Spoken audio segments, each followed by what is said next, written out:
फौजदारचौडी police station फिर्यादीचे नाव Nandini Siddheshwar Hiremath, name सह आयुक्त यांच्या कार्यालय अन्न व औषध प्रशासन राज्य सोलापूर, प्रशासकीय इमारत जिल्हाधिकारी कार्यालय सोलापूर।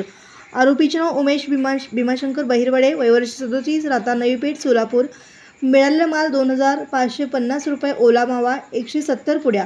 यात हकीकत अशी की वरली वेळी व ठिकाणी यातील आरोपित मजकूर यांनी स्वतःच्या आर्थिक फायद्याकरिता विक्री हेतू साठा करून महाशासन माननीय अन्न व औषध सुरक्षा आयुक्त, अन्न औषध प्रशासन मुंबई यांनी अन्न सुरक्षा व मानके कायदा 2006 अन्वये अनुसूचित दिनांक 16 जुलै 2025 नुसार जारी केलेला प्रतिबंधित गुटखा, पान मसाला, सुगंधित तंबाखू इत्यादी अन्न पदार्थाचा विक्री हेतू महाराष्ट्र राज्यातून उत्पादन वाहतूक साठी विक्री बंदी आदेशाचे भंग केलेला आहे म्हणून तपास सहाय्यक पोलीस निरीक्षक अजित पाटील हे तपास करीत आहेत।